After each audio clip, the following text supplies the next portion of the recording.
Et pour revenir sur cette histoire de divorce entre Johnny Depp et Amber Heard, l'histoire revient sur le tapis en décembre 2018 lorsque le Washington Post publie un article où il aborde la question des femmes battues, la condition des femmes battues d'une façon générale, sans faire directement allusion à Johnny Depp. Mais lorsqu'on sait lire entre les lignes, tout pensait à croire que l'histoire a été racontée par Amber Heard et que la personne visée était Johnny Depp. Et à ce moment-là, l'acteur se dit ça suffit, il commence à en avoir marre de toutes ces accusations, de toutes ces insinuations selon lesquelles il aurait battu sa femme pendant des années. Et en 2019, il attaque Amber Heard pour diffamation et réclame 50 millions de dollars de dommages et intérêts. Et Johnny Depp enchaîne en 2020 en attaquant le journal The Sun qui avait arbitrairement publié un article titrant, en parlant de Johnny Depp, « He is a wife beater ». C'est un frappeur de femmes. Mais malheureusement pour lui, la Cour de justice britannique a jugé que les accusations contre le journal The Sun étaient infondées et a même refusé toute possibilité d'appel. Et pour vous décrire un peu la violence médiatique qui s'est déchaînée contre Johnny Depp sur la simple parole d'une femme, parce qu'il faut rappeler qu'à part les marques qu'elle avait sur le visage, il n'y a jamais eu de preuve concrète que Johnny Depp l'avait battue. Aucun de ses chauffeurs, aucune de ses femmes de ménage, aucun de ses agents de sécurité n'a jamais vu Johnny Depp en train de frapper sa femme. Et lorsque l'avocate, lors du jugement qui est en cours, lui demande « Qu'avez-vous perdu suite à ces accusations ?» il répond « Nothing less than everything ». Rien de moins que tout. What have you lost as a result of Miss Heard making these allegations against you?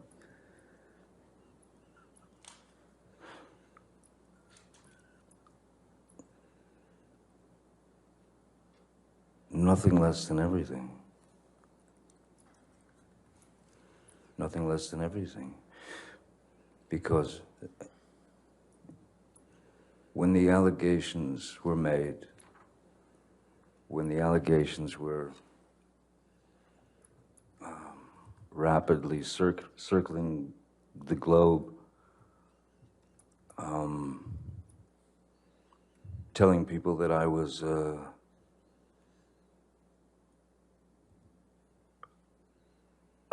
drunken, cocaine-fueled menace who beat women suddenly in my 50s.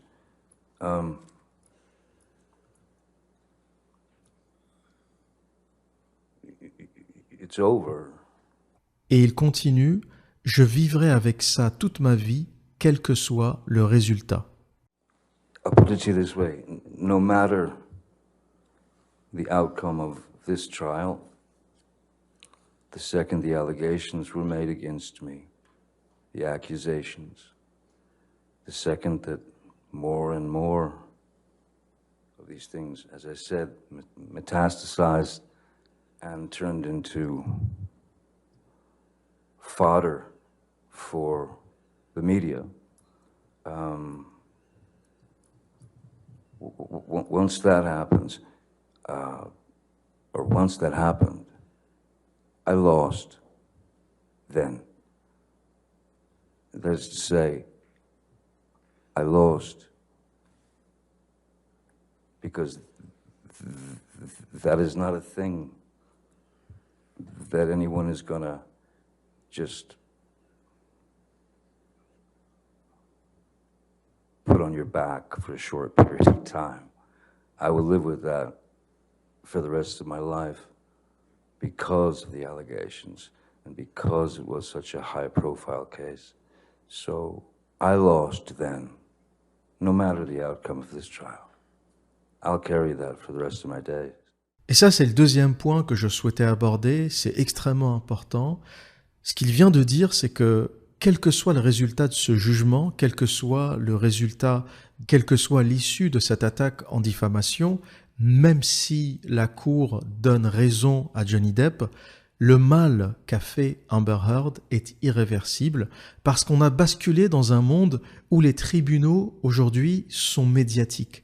La justice ne fait quasiment plus son travail. Lorsqu'il y a un hashtag du type hashtag MeToo qui salit une personnalité, même si derrière la justice fait son travail et prouve que la personne est innocente, le mal est déjà fait. Les contrats que Johnny Depp a perdus, les contrats avec Disney, ne reviendront jamais. Les contrats publicitaires qu'il a perdus ne reviendront jamais. Et ça, c'est quasiment une question civilisationnelle qu'on pourrait se poser. Quel est aujourd'hui le rôle de la justice lorsque les tribunaux médiatiques peuvent détruire quelqu'un? Si tu as un poste à responsabilité aujourd'hui et qu'une femme t'accuse de viol sans aucune preuve et avant que la justice ait pu faire son travail, ta réputation est déjà salie. Il est quasi garanti que tu perdras ton travail, tu perdras tes clients, tu passeras dans l'inconscient collectif comme le violeur, quoi qu'il arrive, même si tu n'as jamais rien fait. Et ça, pour moi, ça a été le plus grand dégât du hashtag MeToo, c'est que on a permis à des millions de femmes d'accuser des hommes, peut-être parfois à raison, j'en sais rien, mais dans beaucoup de cas, ces accusations se sont avérées être fausses. Et on remarquera aussi que toutes ces accusations étaient des accusations contre des hommes riches. C'est toujours des hommes riches, des industriels, des politiciens, des hommes d'affaires. Et je me suis dit, mais pourquoi dans le hashtag MeToo, il n'y a pas d'hommes pauvres ? C'est toujours des acteurs, des chanteurs, des basketteurs, des joueurs de la NBA. C'est toujours des mecs super riches. Ça veut dire que les hommes pauvres, finalement, sont incapables de violence ? J'ai jamais vu un hashtag MeToo contre un vendeur, un serveur, un vendeur de café, un vendeur McDonald's. J'ai jamais vu une accusation de viol contre un mec qui gagnait le SMIC. Bizarrement, c'est toujours des mecs blindés.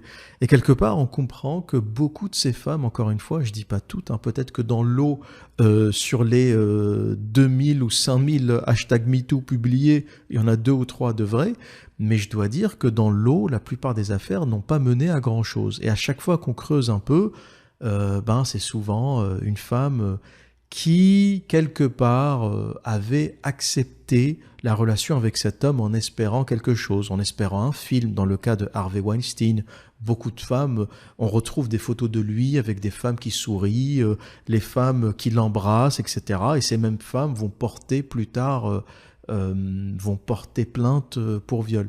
Je suis désolé, qu'est-ce que tu foutais dans la chambre d'hôtel avec lui? Comment t'es monté dans la chambre d'hôtel d'un homme?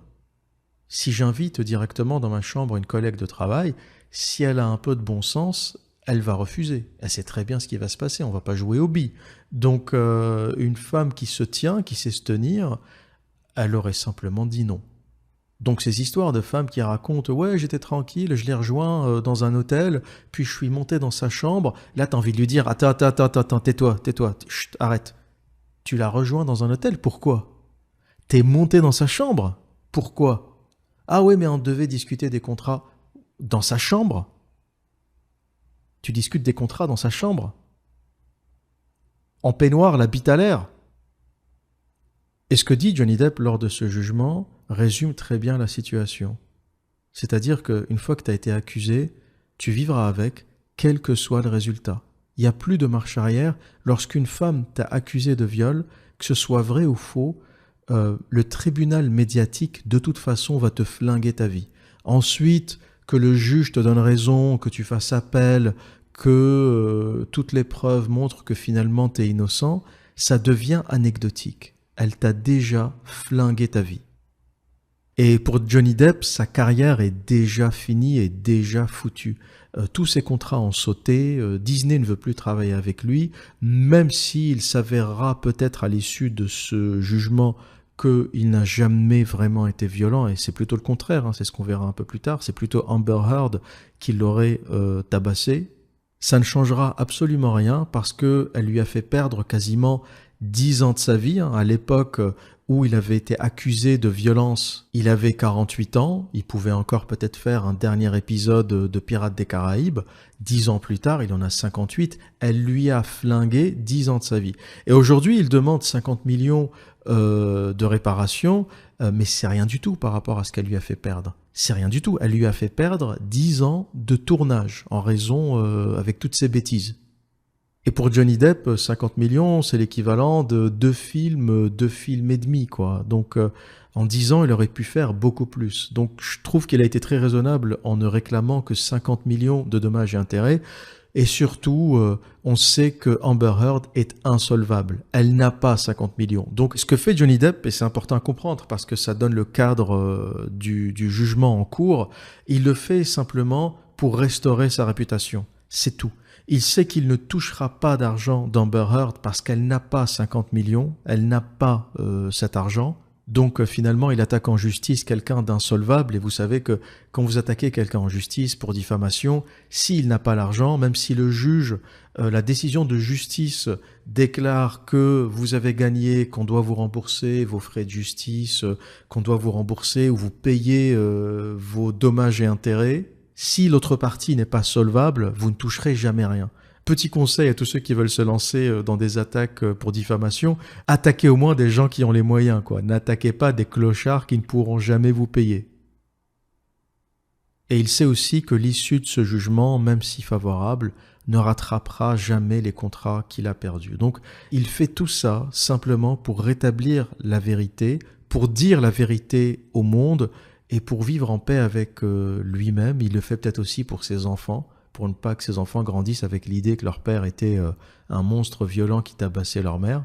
Et il veut prouver que c'est faux. C'est pour ça que ce jugement est un vrai spectacle, en fait. Vous le regardez, c'est des séances qui durent 7 heures. J'ai pas tout regardé, j'ai regardé des extraits, j'ai pas le temps de le faire, mais on peut trouver des best-of, des compilations, des meilleurs moments du jugement qui est en cours. Et tout ce combat, c'est un combat pour la vérité. Il n'espère rien, ses contrats perdus sont perdus, et les 50 millions, Amber Heard ne les a pas.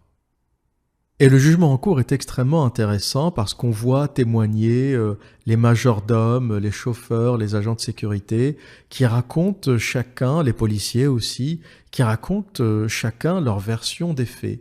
Et donc, lorsqu'on revient sur ces agressions racontées par Amber Heard, dont une bagarre le 21 mai, là où Heard avait déclaré que Johnny Depp l'avait tabassé, elle avait dit en 2016 que ce soir du 21 mai, il m'avait frappé, et c'est là où j'ai eu ces bleus, etc. Eh bien, la déposition de la police qui a été convoquée pour ce jugement en diffamation a expliqué que le soir où ils sont intervenus, ils ont remarqué que Amber était en train de pleurer, était en état de choc, mais qu'il n'y avait pas de traces de violence. Contrairement à ce que racontait Amber Heard, parce que la version officielle, la version qu'elle avait racontée, c'est que Johnny Depp l'avait frappé avec le téléphone sur le visage aussi fort qu'il avait pu, aussi fort qu'il pouvait. Et quelque part, dans cette accusation pour diffamation, dans ce jugement qui est en cours, plus on avance et plus toutes les histoires qu'avait pu raconter Amber Heard au sujet de la violence de son mari sont en train de s'effriter.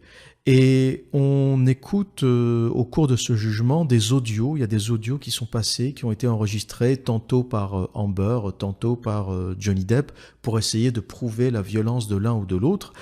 Et quelque part, ce qu'on constate, le film qui est en train de se redessiner, c'est que le violent dans l'histoire, c'était pas Johnny Depp, mais c'était Amber. Celui qui abusait l'autre, celui qui tabassait l'autre, celui qui criait, c'était pas Johnny Depp, c'était Amber Heard. Et il y a même un audio qui a vraiment fait le tour des médias où on entend Amber Heard crier « Tell them Johnny, tell the world, dis-leur Johnny, dis au monde que moi, Johnny Depp, je suis victime de violences conjugales et on verra si le jury te donnera raison et on verra quel jury te croira. » You can please tell people that it was a fair fight and see what the jury and judge think. Tell the world, Johnny. Tell them Johnny Depp. Johnny Depp, man, I'm a victim too of domestic violence, and yes. It's a fair fight. And see how many people believe or side with you. Et quand le juge dit à Johnny Depp « T'as répondu quoi à cette question? T'as répondu quoi quand Amber t'a dit dis au monde, dis-leur Johnny, dis-leur que t'es victime de violences conjugales. Il répond oui. Je lui ai répondu oui. And what did you say in response when Miss Heard said, "Tell the world, Johnny, tell them Johnny Depp, I, Johnny Depp, a man, I'm a victim too of domestic violence"? I said, yes, I am. Et parmi tous les épisodes qu'on découvre, toutes ces altercations entre Amber Heard et Johnny Depp, on apprend qu'elle lui a coupé le doigt, elle lui aurait coupé le doigt en lui lançant une bouteille de vodka à la figure et en essayant de se protéger le visage, il y a un éclat de la bouteille qui lui aurait tranché le bout de l'index, si je ne me trompe pas. Et en essayant de se protéger le visage, il y a un éclat de la bouteille qui lui a tranché le bout de l'index. Donc aujourd'hui, Johnny Depp vit avec un bout d'index tranché, ça c'est une réalité. Miss Heard was flinging insults left, right, and center, and she then grabbed that bottle and threw that at me. I honestly didn't feel the pain at first at all. I felt no pain whatsoever. What I felt was, I felt heat. I felt heat, and I felt as if something were dripping down my hand, you know. And then I looked down and realized that the tip of my finger had been severed. On apprend aussi qu'elle l'aurait trompé avec James Franco et avec Elon Musk pendant qu'elle était encore avec lui. Il y a des caméras de surveillance qui montrent Elon Musk dans l'ascenseur, dans la résidence de Johnny Depp en train d'enlacer Amber Heard. Il y a une autre caméra qui la montre avec James Franco dans l'ascenseur et tout ça se passe dans la résidence de Johnny Depp, c'est-à-dire qu'elle baisait d'autres mecs chez lui. Et on raconte même que Elon Musk aurait donné 500 000 $ au fameux hôpital pour enfants. Vous savez qu'elle a dit qu'elle avait donné les 7 millions qu'elle avait reçus du dernier jugement, ou plutôt du premier jugement en 2016, qu'elle avait à l'époque, qu'ils avaient réglé à l'amiable, et où elle avait quand même touché 7 millions de $. Elle raconte qu'elle avait donné ça à un hôpital. Et aujourd'hui, Johnny Depp essaye de prouver qu'elle n'a donné que 100 000 $ et que 500 000 $ auraient été donnés par un donateur anonyme, mais tous les chemins mènent à Elon Musk, et finalement, elle aurait gardé une grande partie de la somme. Et je pense que si Johnny Depp arrive à prouver ça, Amber Heard est finie. Parce qu'elle a joué... ce qui s'est passé en fait après 2016 et après ce jugement à l'amiable, Amber Heard s'est quelque part positionnée en égérie des violences contre les femmes. Elle passait sur les talk-shows, sur les plateaux pour expliquer à quel point c'était important d'en parler. Elle se présentait en espèce de sainte hollywoodienne qui donne de l'argent aux hôpitaux. Voilà, j'ai gagné, ou plutôt... On a réussi à trouver un arrangement avec Johnny Depp et il m'a payé 7 millions de compensation. Mais pour vous montrer que tout ça, c'était pas pour l'argent, j'ai tout donné à un hôpital. Mais si on réalise qu'elle n'a rien donné et qu'en fait, elle n'a donné que 100 000 $ sur les 7 millions et que 500 000 ont été donnés par Elon Musk, honnêtement, je pense que ça va être très compliqué pour elle pour les prochaines années. À mon avis, les rôles dans Aquaman, relativement médiocres déjà pour commencer, mais rôles quand même sont déjà terminés. Et il y a un auditeur qui m'avait parlé de ça en me disant l'observateur Elon Musk, c'est quand même un cuck, il a donné 500 000 balles à une gonzesse. Elon Musk, c'est pas complètement un cuck. Elon Musk, c'est un vrai red pilé. Les 500 000 $, il les a pas donnés directement à Amber, il les a donnés à l'hôpital. Et donc, c'est défiscalisé. Les dons sont défiscalisés aux États-Unis comme en France d'ailleurs. Et il s'est dit, au lieu de lui donner l'argent à elle pour qu'ensuite elle le donne à l'hôpital, je vais le donner directement à l'hôpital. C'est défiscalisé pour lui. Il a certainement dû donner le fric sous Tesla d'ailleurs. Et il ne paye rien dessus, quoi. C'est gratuit. C'est ce qu'il aurait dû payer en impôts. Donc il s'est dit, je pourrais lui éclater le cul gratos, parce que Amber Heard va se dire, Elon, même, c'est un bon samaritain, c'est un mec bien, il m'a donné 500 000 balles, ou plutôt il a donné à l'hôpital 500 000 balles sous mon nom, parce que l'hôpital pour enfants de Los Angeles a clairement dit que le fameux donateur était un contact de Amber Heard, et qu'il donnait l'argent en raison de Amber Heard. Donc faut pas chercher, le cocu de l'histoire, c'est Johnny Depp. Elon Musk, c'est un futé. Les 500 000 balles, ça ne lui a absolument rien coûté. Par contre, les 7 millions qu'a donné Johnny Depp, ça c'est pas défiscalisé. Ça c'est du vrai fric, sonnant et trébuchant, sur lequel il a payé des impôts. Et il y aurait même des suspicions autour de la petite fille de Amber, parce qu'elle a eu un enfant depuis, qui n'est pas de Johnny Depp. Et certains disent peut-être Elon Musk. Ça, j'en sais rien. Je sais pas s'il a été assez con pour lui faire un gamin, avec toutes les implications. Faire un gamin à une femme complètement déglinguée, c'est vraiment un risque, quoi. T'imagines Amber Heard, propriétaire de la moitié de Tesla. J'ai des doutes. Il y a des spéculations, mais j'ai des doutes. L'avenir nous prouvera peut-être le contraire. Mais je pense que Elon Musk a simplement profiter de cette petite gonzesse qu'il avait envie de baiser. Il a fait ce qu'il fallait pour s'amuser avec, et l'histoire est terminée, et le grand cocu de l'histoire, malheureusement, ça reste Johnny Depp. Autre épisode qui ressort dans ce jugement, le fait que Amber Heard ait chié sur le lit de Johnny Depp, sur le lit conjugal, sur leur lit à eux, parce qu'ils étaient encore ensemble lorsque c'est arrivé. Et l'histoire se passe le soir du 30e anniversaire d'Amber Heard. Elle fait une soirée, elle invite ses amis, elle s'amuse. Et Johnny Depp lui demande à un moment, il rentre chez lui et il trouve une merde sur le lit. C'est très sérieux ce que je vous dis. Il trouve un gros caca sur le lit. Et il lui dit, Amber, viens ici. Imaginez la scène. T'as Johnny Depp qui rentre du dernier tournage de Pirates des Caraïbes. Il est fatigué, il rentre chez lui. Salut chérie, ça va? Ouais, t'as fait la fête? Ouais, c'est bien. Il va dans sa chambre, il tire les draps et il voit un gros caca. Il y a même des photos en fait. Il y a des photos qui circulent sur Internet qui montrent cette défécation magistrale de Amber Heard sur le lit. Et ça serait une femme de ménage ou un majordome, je sais plus, qui aurait pris cette photo. Tu vois, il rentre du travail, il l'appelle, il la convoque. Amber, viens ici. Viens ici, faut que je te parle. Amber, t'as chié sur le lit? Amber, t'as fait caca sur le lit? T'es sérieuse là? Qu'est-ce que c'est que ce truc? Et vous savez ce qu'a répondu Amber Heard? Et là, c'est sérieux ce que je vais vous dire. C'est véridique. Elle a répondu, c'est les chiens. C'est pas moi, c'est les chiens. Parce que le couple a 2 petits chiens. Et Johnny Depp dit, mais je connais mes chiens. Je ramasse leur merde tous les jours. Je connais quand même le caca de mes chiens. Ça, c'est un gros caca, Amber. T'as vu la taille du truc? Les chiens de Johnny Depp, c'est des Yorkshire Terriers. Ils sont minuscules, les trucs. Pistole et bout. Elle s'est foutue de sa gueule jusqu'au bout. Et c'est Starling Jenkins, l'un des agents de sécurité de Johnny Depp, qui a témoigné face au jury, qui a raconté les détails de cet incident qui s'est passé lors de l'anniversaire d'Amber Heard, lors de son 30e anniversaire.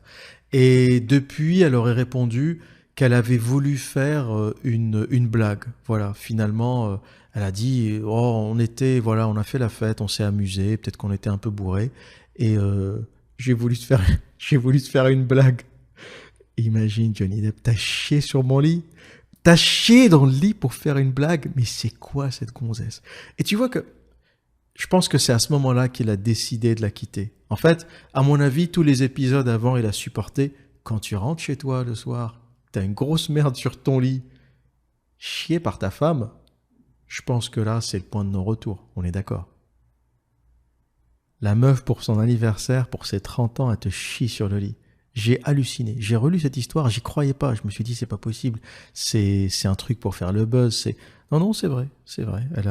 Elle a lâché un gros caca sur le lit. Il y a même un tweet qui a circulé, Amber Turd, Turd c'est merde en anglais, hashtag Amber Turd, hashtag le caca d'Amber.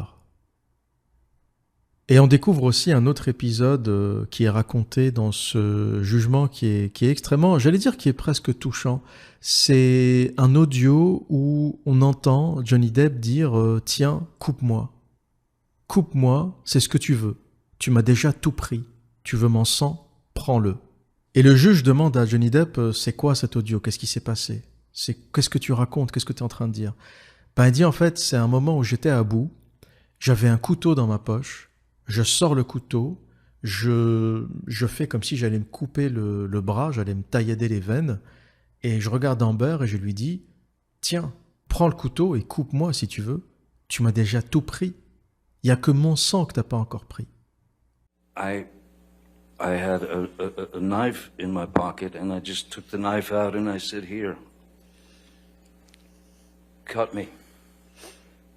That's what you want to do. Ultimately, you've taken everything. You want my blood? Take it. Have my blood. And then she said, "No." And then I said, "Look, if you're not going to take it, you want it. I know you want it. That's all I've got left. Take it." If she wasn't going to do it, I would have done it. Because that's psychologically, emotionally where I was. I was at the end. I was broken. Et ça nous montre un peu le point de désespoir qu'il avait atteint. Enfin, c'est un truc... il avait vraiment le sentiment que cette femme était en train de le dépouiller, elle était en train de le finir, mais dans tous les sens du terme, pas uniquement financièrement, mais au niveau de sa carrière, au niveau de son âme, au niveau de son être. Il n'y a rien qu'elle aurait pu laisser, comme il le dit, à part la dernière goutte de sang qu'elle aurait pu aussi prendre. Et dans le cadre de toutes les enquêtes qui sont menées au cours de ce jugement, il y a aussi une enquête psychologique qui a été menée sur Amber Heard, qui a prouvé qu'elle était tout simplement mentalement déséquilibrée.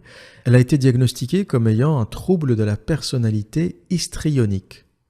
Et pour l'expliquer simplement, ce trouble est caractérisé par une omniprésence d'émotivité excessive, de recherche d'attention. Il peut être inné ou acquis, ça peut être transmis génétiquement, mais ça peut aussi être acquis au cours d'une vie.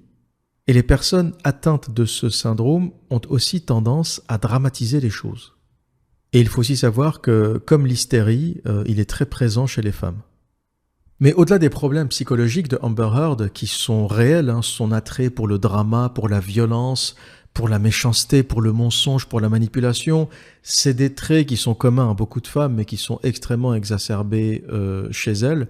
Moi, je pense sincèrement qu'elle méprisait profondément Johnny Depp. Elle le méprisait parce qu'elle ne le trouvait pas suffisamment viril. Et on l'entend dans un audio dire à Johnny Depp « You're such a baby ». T'es un bébé, t'es un gamin, t'es fragile, tu pleurniches, t'es pas solide. I was hitting you. It was not punching you. You didn't get punched. You got hit. But I did not punch you. I did not fucking deck you. I fucking was hitting you. I don't know what the motion of my actual hand was, but you're fine. I did not hurt you. I did not punch you. I was hitting you. You are such a baby. Grow the fuck up, Johnny. Physical fights? I did start a physical fight. You did. I was in fact taking a shower and she came banging on the door, banging on the door, banging on the door. I couldn't deal with any more of that sarcastic, demeaning, aggressive, violent, toxic view. She kept banging. Then I got out of the shower and I opened the bathroom door about that much so I could have a good hold on the door in case she tried to burst in.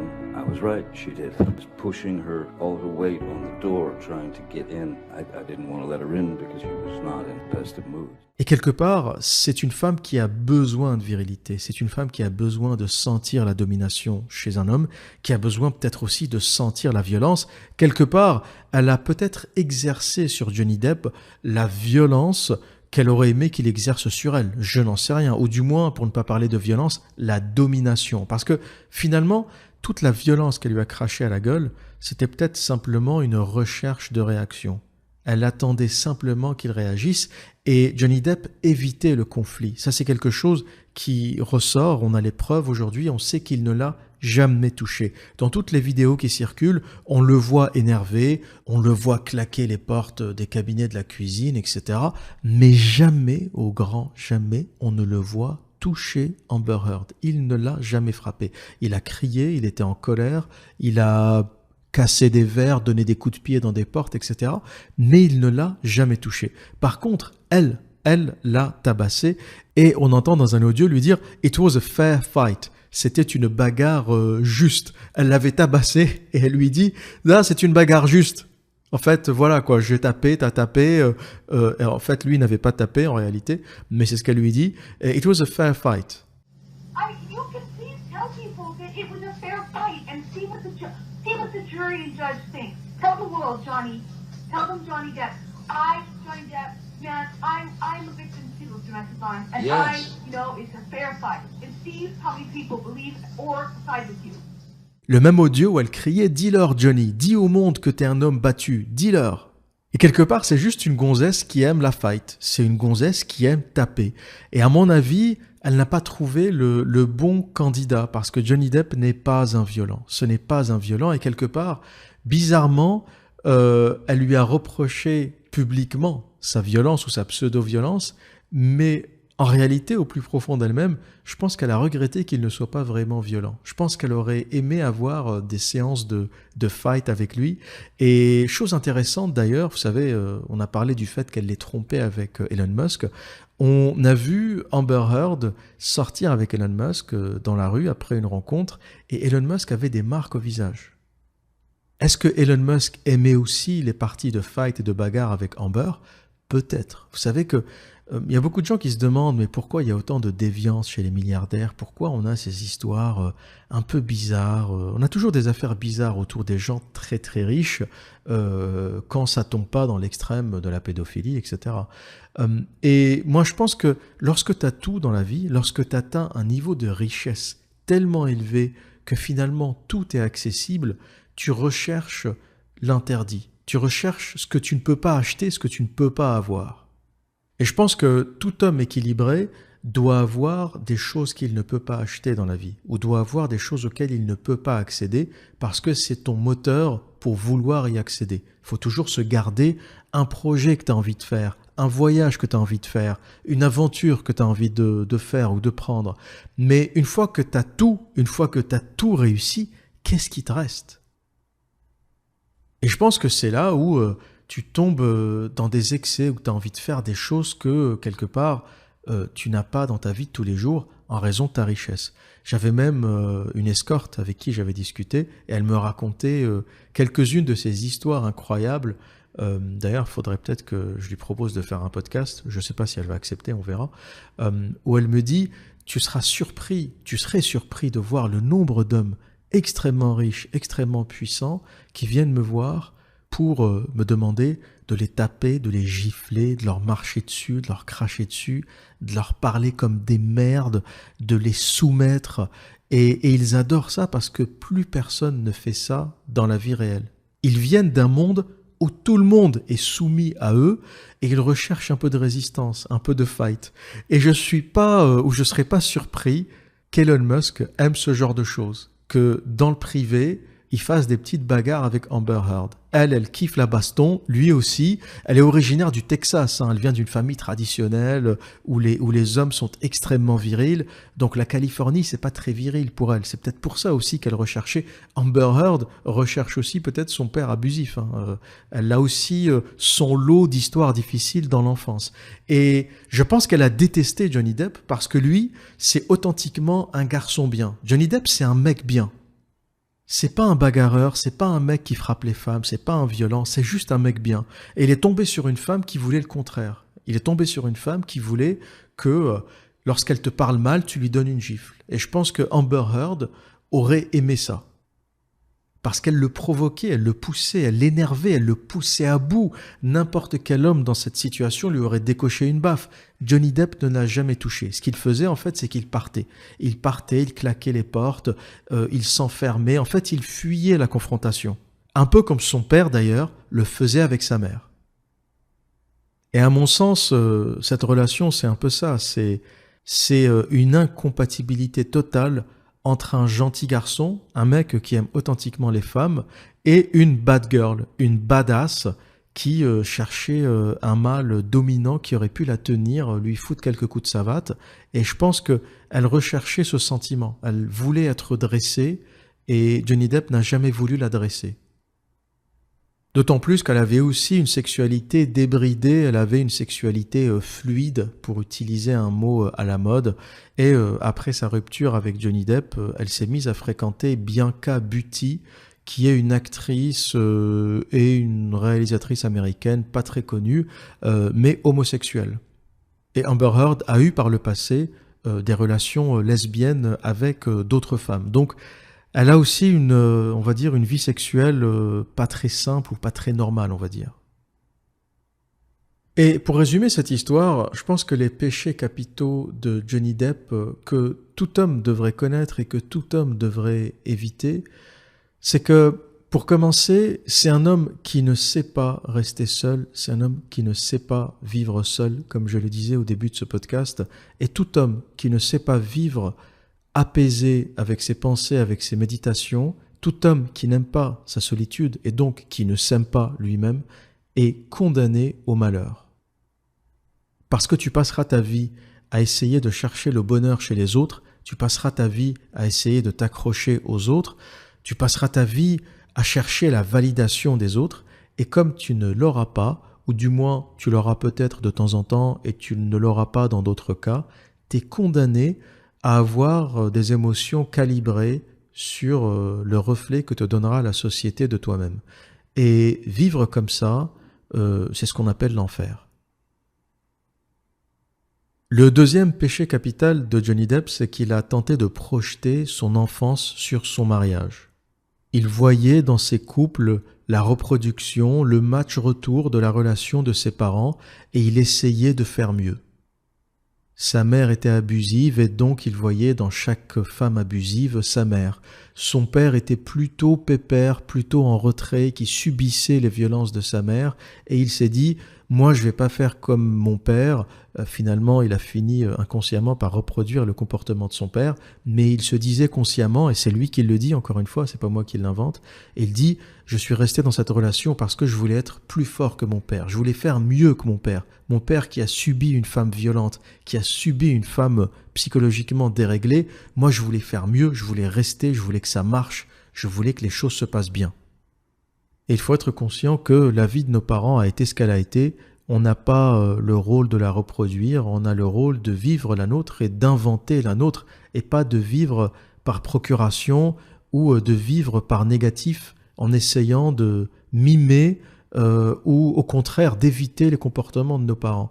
Et si on ne sort pas de ça, quelque part, on n'est jamais sorti de l'enfance finalement. Sans le savoir, on n'est jamais réellement devenu adulte si on passe sa vie à projeter la vie de nos parents.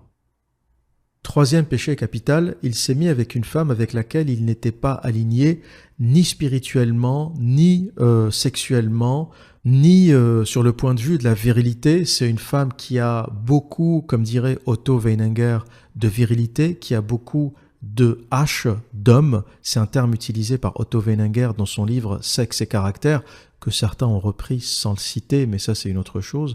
Et je ferai un podcast au sujet d'Otto Weininger, c'est l'un de mes prochains podcasts sur Patreon. Donc Amber Heard, analysée par Otto Weininger, le philosophe autrichien, aurait beaucoup de H, beaucoup de homme, beaucoup de virilité et très peu de féminité. Et même dans son comportement sexuel, elle a aussi des rapports sexuels lesbiens, des rapports homosexuels. Et Johnny Depp a beaucoup de F, a beaucoup de femmes et très peu de M, très peu de masculinité. Et on le voit dans son côté gentil, aimant, sympathique. Et Otto Weininger avait même développé une équation pour essayer d'expliquer comment les compatibilités se créaient entre hommes et femmes en fonction du taux de H et de F. Plus la masculinité est élevée, plus le H est élevé, et plus on recherche une femme féminine, plus on recherche le F, et le contraire est assez juste. Les femmes très masculines qui ont beaucoup de H recherchent la féminité chez les hommes, recherchent le F. Si vous aimez ces concepts, si vous vous intéressez à ces concepts, lisez Sexe et caractère de Otto Weininger. N'écoutez aucun autre charlatan qui vous en parle ou qui aurait utilisé ces références sans ne jamais citer la source. Il y en a. Il y a des gens sur Internet qui ont construit tout leur business sur ça sans ne jamais citer l'auteur. Tout ça émane d'un petit génie autrichien qui s'est suicidé à l'âge de 23 ans et qui s'appelle Otto Weininger.